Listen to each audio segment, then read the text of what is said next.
Hey everyone, welcome back to the garden. My goodness, it is a hot and steamy one and a buggy one here in southeastern Pennsylvania today. It is Tuesday, June 10th. Going to get some of our containers planted. The two new white urns that we placed in front of our second retaining wall, our top retaining wall. We've had plants ready to go in there for weeks, but they've been in the garage. The weather has just been so crazy here recently, as it's been in a lot of other places as well. It was cold and it was rainy. So we weren't planting, and I just didn't want to subject the plants to all that heavy rain.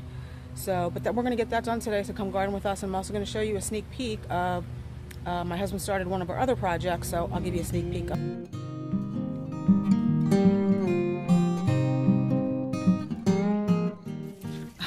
Pollinators are all over some of this stuff already. I just got it out from the garage. Unfortunately, most of our plants have been in the garage for the last week because of crazy weather. So this is what we're going to go with for those two new white containers that we have. We placed them up there a couple of videos ago. One there and one over there. So I thought, because we did foliage plants earlier this season in our deck planters, because we took our, I'll just give you a quick look at a couple of them, because we took our gem box, that's what these evergreens are, out of the ground and planted them in containers to try to revitalize them a little bit, and we underplanted them with mostly foliage plants. I thought we would do that for those containers up there. So what I have here are sunpatiens. This is called Compact Red Candy. So sun and shade, because the conditions up there are changing. They can be sun or shade. And I have two black petunias. I just love black petunias. All I could find was small ones, so not very impressive at the moment. And then I have here two Australian sword ferns. So I'm going to get everything watered in, and then we're going to take it up to the containers, place them, and get them planted. So I got everything placed, and it's actually fine that the petunias are a little small, because these containers are not as big inside as I thought. Everything will fill in. So you can see we've got two of the sunpatiens, the fern, one of the ferns, and then one of the black petunias. And I'll show you the tags for these. So this is called the Australian sword fern. The variety is Emerald Queen. Part shade, 24 to 36 inches tall, 36 inches wide. So quite a large fern. Looks great in containers. Then we have the Black Mamba Crazy Tunia, which is 10 to 12 high, 12 to 15 wide. And then, like I already showed you, the Sunpatien Compact Red Candy. And these are really tiny, but I think 14 to 30 high, 12 to 22 wide. So everything will play really nicely in here together, and by the, well, I'm guessing in a few weeks, once they get out of these containers, they're all going to be grown in together and look really pretty. I do have to go get some more soil, so in the meantime I'm going to show you the tiny tough stuff. Hydrangeas we planted last year are blooming, and it's interesting because this one has some blue, you can see blue and lavender and pink. This one's almost all pink, lavender. I don't see any blue on here, so I'm wondering if the soil acidifier is definitely working, but I'm wondering maybe I put more on this one than on this one. So that's really interesting. Just a sneak peek. My husband has been working on getting the grasses out. He has three of the sugar and spice arborvitae placed. That grass that remains we're keeping, which is why it's not out of the ground. And I did order another sugar and spice because I do feel like we need 5, not just 4. I could not find a 5-gallon online. Mostly by this time everything is sold out. So I had to order a 3-gallon. So it will be a little bit smaller.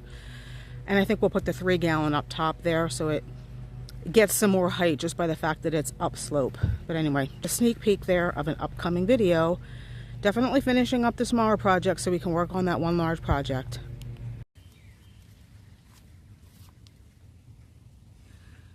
So I did get some soil. I'm going to top up these containers because the soil level needs to be raised a little bit. And then I have enough to plant the plants in the container.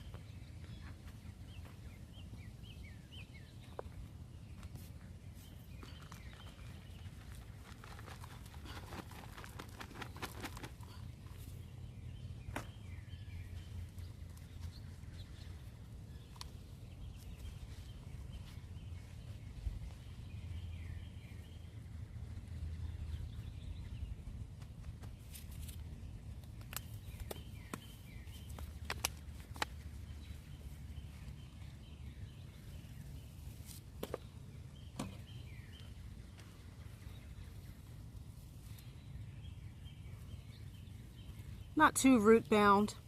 Looks pretty good.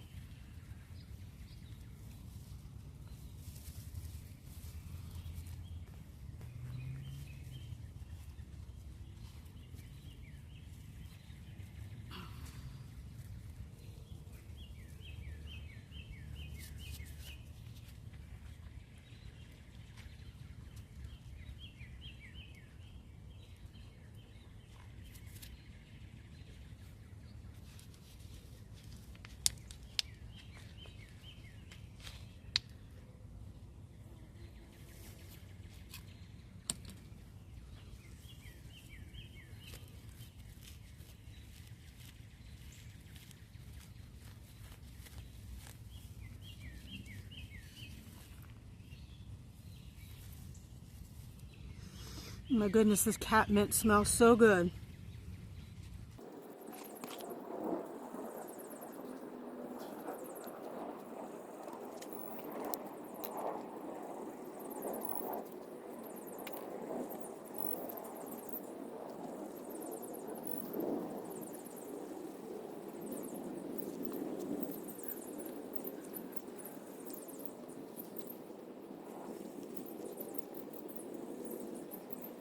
Final plant, our pathetic little black petunia.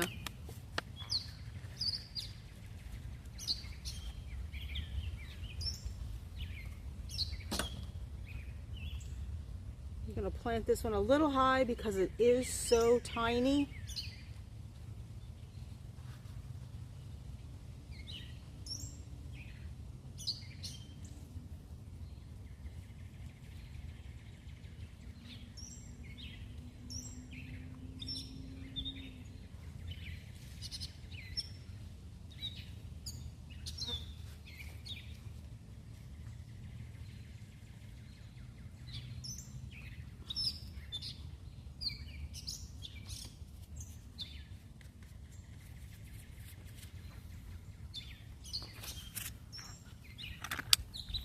Okay, I'll just show you what that looks like real quick.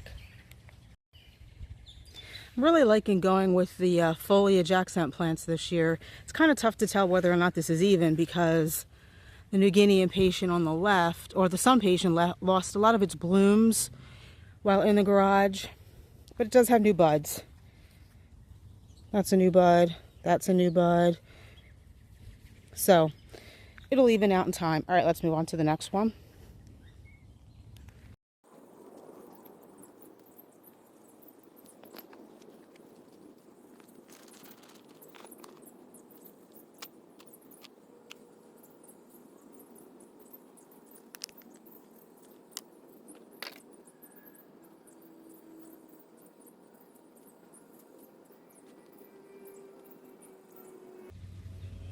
I just want to check to see if this fern looks the same in its container as the other one does. I mean, obviously these ferns are a little bit different in shape and size, but I think that looks good.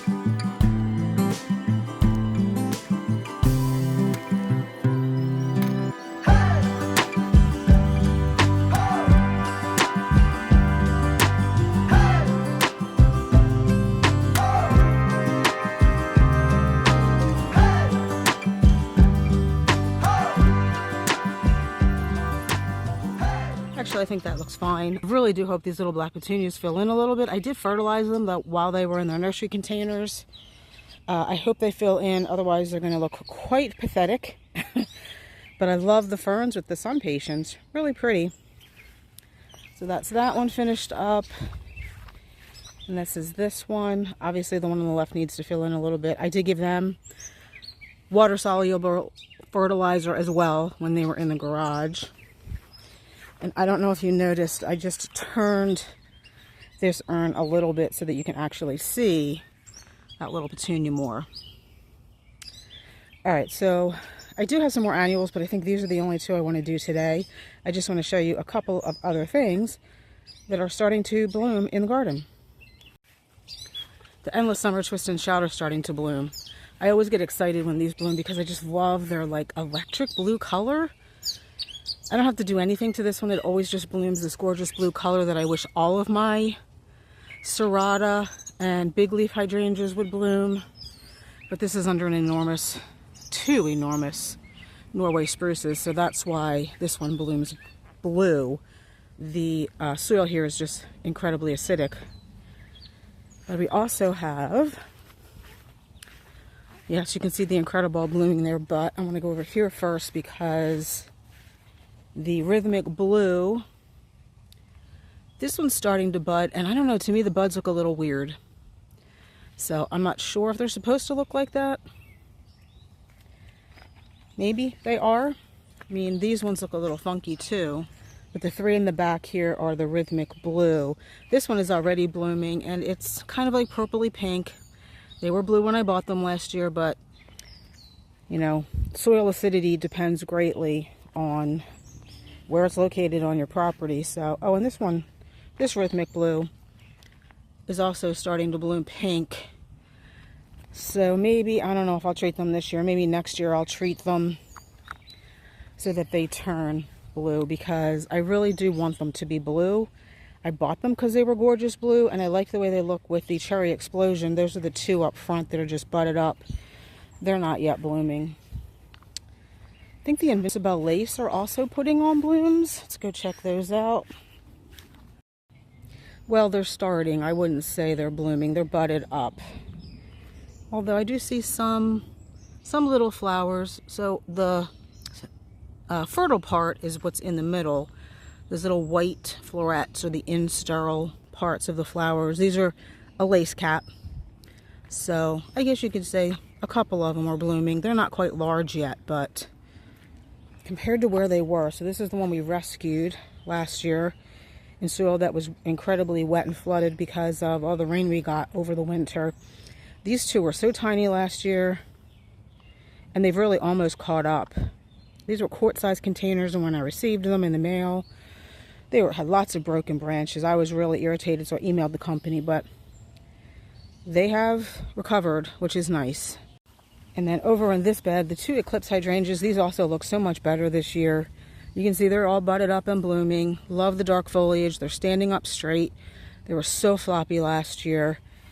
And the Let's Dance Skyview, again, are blooming kind of like a pink purple. The ones that are blooming, they're all budded up. I think because they're getting more sun now that the two maple trees are gone.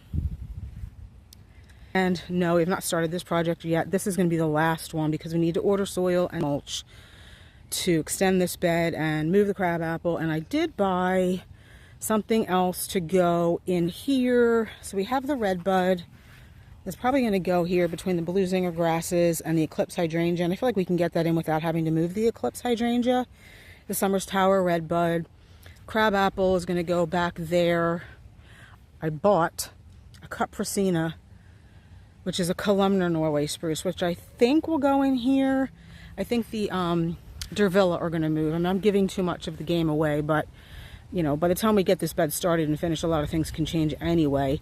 I just wanted the Cupricina. A lot of our stuff is selling out at work quickly this year as opposed to last year, so I bought it. It's on hold at the garden center. If we don't use it here, I feel like we have a lot of other places we can use it, so just wanted to share that with you real quick. Pinky pollen rings are all budded up too. See lots of pretty pink buds. This one I feel like is further along. And the ones in the side bed, let's go look at those real quick because those are all budded up as well. Yeah, these are already blooming. You can see, again, it's a lace cap, so the fertile bits are the pink bits and the non-fertile part are the little kind of lacy flowers at the edges. This one's not quite as far along. This one is flowering as well. They still have a way to go though. They're not fully flowered. Variegated iris down here by the rain garden adjacent to the dry creek bed. Those are blooming. I love the dark purple with a little bit of the yellow throat in there next to the Amsonia. They look so pretty together. I had to come out here earlier and stake up our Caradonna salvia. Well, salvia and nemorosa, I don't think it's Caradonna, but they are splitting in the middle. I feel like we need to divide these, and to be quite honest with you, I just don't need more salvia. So I just staked them up. If we do decide to divide those, it'll probably be a next year project. And the Miss Molly butterfly bushes are turning. They're beautiful, like magenta pink. This one is all budded up. This one also budded up. And so is this one. Nice and full this year as opposed to last year. And let's take a look at these alliums. These are up on our rain garden berm. We planted these in the fall. These are blooming. These are giant alliums. They look a little different than I was expecting. They almost look like Schubertii to me, which would be fine, but Schubertii are typically much shorter. So, not sure then what the specific variety of these are, but they're kind of cool looking. I like them. So I'm wondering then if these three we planted a few weeks back that did not make it into the ground last year, they overwintered in a container. They were planted in there. I'm wondering if those are going to come up the same exact way next spring. I guess we'll see. And we're going to take one last look at some more hydrangeas, the Invincibelle Wee White. Again, I know I've said this in a couple of videos recently. They just look so much better than they looked last year. All budded up and blooming. The delphiniums really come a long way. Or is that? Yeah. It's also looking kind of weird with these. That's a foxglove, but this is a delphinium and it's got some weird growth going on. We'll see what happens. Oh, my one foxglove is lying on the ground. Probably because of all the rain. I'm going to have to stand that up. Anyway, let's just take one last look at the beautiful Queen of Sweden and end the video there. So that's going to be it for today, guys. I have no idea how long this video is going to end up being, but it's really hot and humid, and I just really want to go inside and relax in the air conditioner. Thanks for coming along as always. I hope you enjoyed, and we'll see you in the next one. Bye.